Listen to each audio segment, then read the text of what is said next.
Saudi कफील ने पाकिस्तानी लड़के को 5 करोड़ पाकिस्तानी दे दिए। अस्सलाम वालेकुम, कैसे हैं आप लोग। मैं हूं आपके साथ अदनान। और कहते हैं कि हमेशा ही बुरी दास्तानें नहीं लिखी जाती, कई बार अच्छी दास्तानें भी लिखी जाती हैं। और यहाँ पर सऊदी कफील ने अपने पार्टनर को उसकी रकम वापस कर दी। और रकम किस तरह से वापस हुई वो सुनने के बाद आपके रोंगटे खड़े हो जाएंगे कि ईमानदारी से अगर काम करें तो आपको हर तरफ से मदद मिलती है।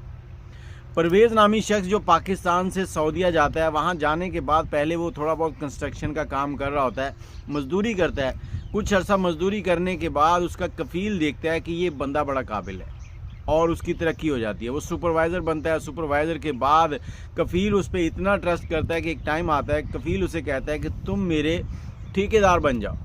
ठेकेदार कैसे बन जाओ कि मैं बाज़ार से काम देखूँगा, ठेके लूँगा, आगे तुम्हें दूँगा, तुम अपनी कंट्रोल के अंदर ये सारे के सारे काम करवाओगे। अब परवेज़ ने कहा ठीक है। अब उसका कफील जो था बहुत अच्छा था, और सऊदीया में अगर आपको कफील अच्छा मिल जाए तो आपको करोड़पति होने से कोई नहीं रोक सकता। अब कफील जो है वो ठेके लेके परवेज़ को देता। परवेज़ जो है वो आगे अपने मज़दूर जो थे, कुछ पाकिस्तानी, कुछ इंडियन, कुछ बंगाली, उनसे आगे काम करवाता और इनका काम बहुत अच्छा चल रहा। परवेज़ की जो मईशी हालत थी वो दिन ब दिन बेहतर होती जा रही थी। एक दिन कफील उसके पास बैठा और परवेज़ से कहता कि परवेज़, तुम जो पैसे कमाते हो इसका क्या करते हो।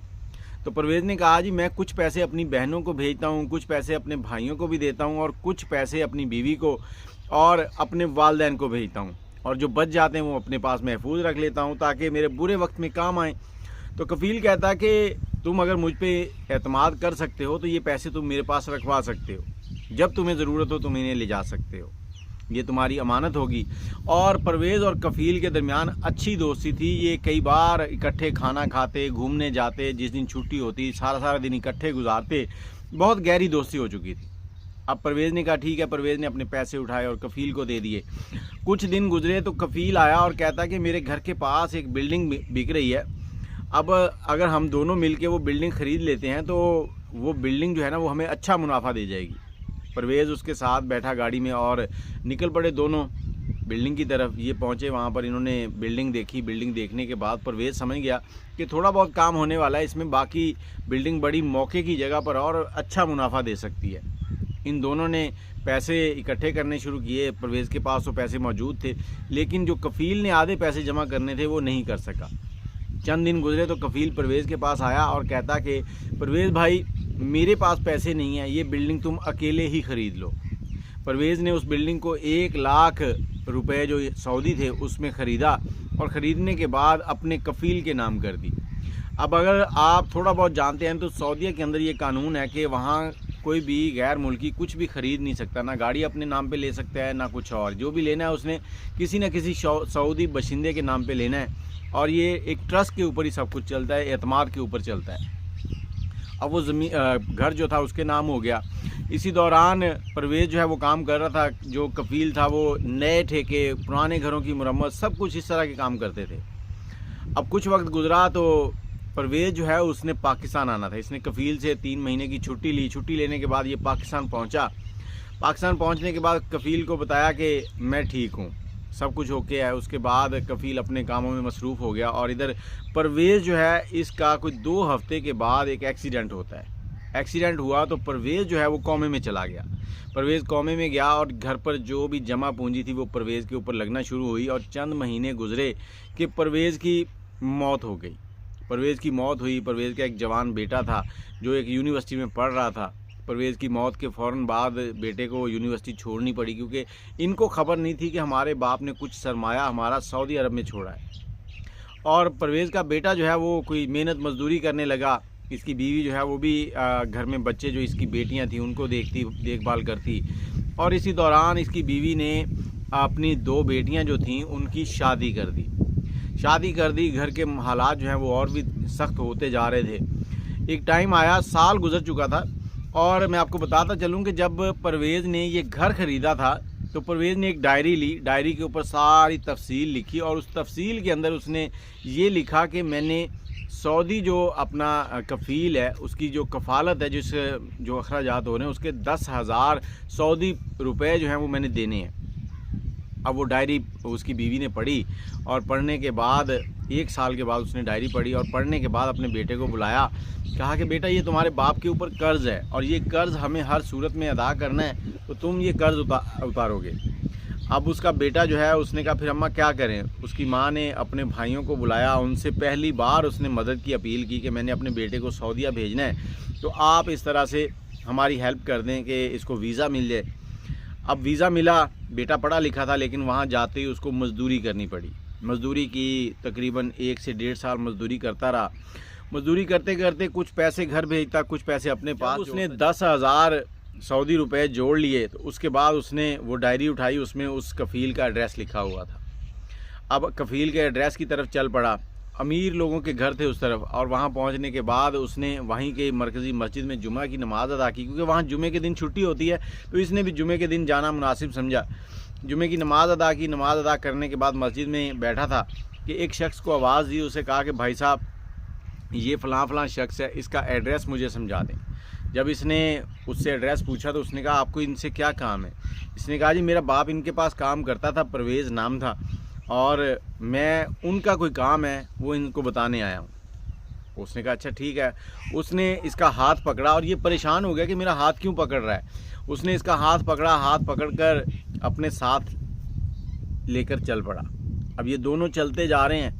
अब ये हैरान है कि ये मेरा हाथ पकड़ के जा रहा है, मुझे एड्रेस क्यों नहीं बता रहा, क्योंकि सऊदी कफ़ील जो था ना उसकी बाप की उम्र का था और ये नौजवान इसकी उम्र का था। अब चलते जा रहे, इसने रास्ते में एक लम्हे के लिए रुका और उससे कहा कि आप मुझे कहाँ लेके जा रहे हैं, क्योंकि ये अरबी भी काफ़ी सीख चुका था। तो उसने कहा कि मेरे वालिद साहब के बारे में आप पूछ रहे हैं, और मेरे वालिद साहब आपके वालिद का बहुत अच्छे तरीके से ज़िक्र किया करते थे, वो बहुत याद करते थे आपके वालिद को, लेकिन मेरे वालिद जब आपके वालिद छुट्टी गए हैं तो उसके कुछ हफ्तों के बाद अचानक हार्ट अटैक आया और फौत हो गए थे। हम इसलिए आप लोगों से रब्ता भी नहीं कर सके, हमारे पास आपके वालिद का कोई रब्ता नंबर नहीं था और उसके बाद आपके वालिद ने भी कोई रब्ता नहीं किया। तो इस लड़के ने भी बताया कि मेरे वालिद का एक्सीडेंट हो गया था और वो कोमा में चले गए थे, तो हम भी आप लोगों से रब्ता नहीं कर सके। अब दोनों घर चले गए। घर गए तो उसने कहा जी आपका कैसे आना हुआ। इसने लड़के ने वो डायरी खोली और उस कफ़ील के बेटे को दिखाई कि ये मेरे वालिद ने लिखा था, आपके वालिद के 10,000 सऊदी रुपये देने हैं, तो मैं वो आपको अदा करने आया हूँ। मेरी माँ ने मुझे कहा था कि बेटा ये हमारे ऊपर कर्ज़ है और तुमने हर सूरत ये अदा करना है। अब इतनी बात सुननी थी कि सऊदी कफ़ील का बेटा जो है वो रोने लगा और उसने फ़ौरन अपनी माँ को बुलाया। अपनी माँ को बुलाया कि माँ इधर आओ, ये परवेज़ का बेटा आया है।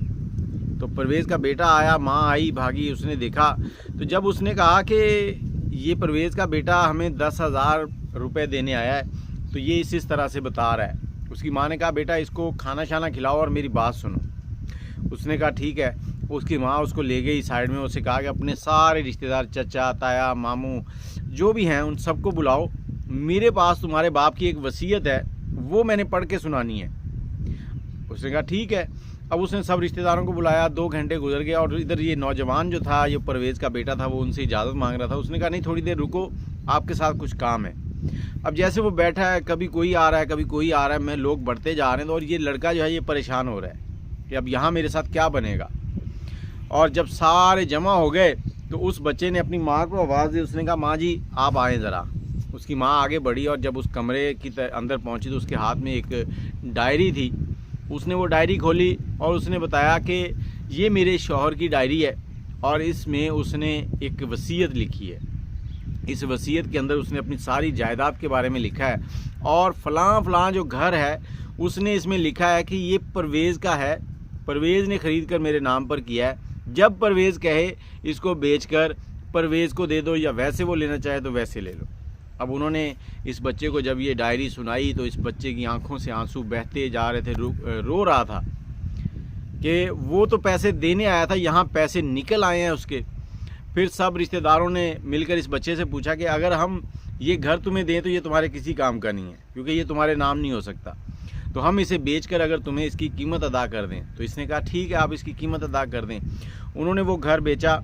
तकरीबन पाकिस्तानी 5 करोड़ रुपए का वो घर बिका और वो पैसे इस नौजवान की बैंक में ट्रांसफ़र हुए। उसके बाद इसने अपनी माँ को ये सारा माजरा सुनाया और पाकिस्तान में इसकी माँ जो थी बैठी रोए जा रही थी और अपने रब का शुक्र अदा कर रही थी कि उसने तो सिर्फ इसलिए बेटे को सऊदीया भेजा था कि उसके बाप के सर पे जो कर्ज़ है वो उतार कर आए, लेकिन वहाँ पर तो मामला ही अल्लाह ने कुछ और कर दिए। कहते हैं कि अगर आप किसी के साथ अच्छा करेंगे तो आपके साथ अच्छा होगा। नेकी का बदला मेरे अल्लाह ताला की तरफ से होता है, आपने सिर्फ नेकी करनी है और छोड़ देनी है। जिसके साथ नेकी कर रहे हैं उससे बदले की उम्मीद नहीं रखनी। दुआ में याद रखिएगा। अल्लाह हाफिज़।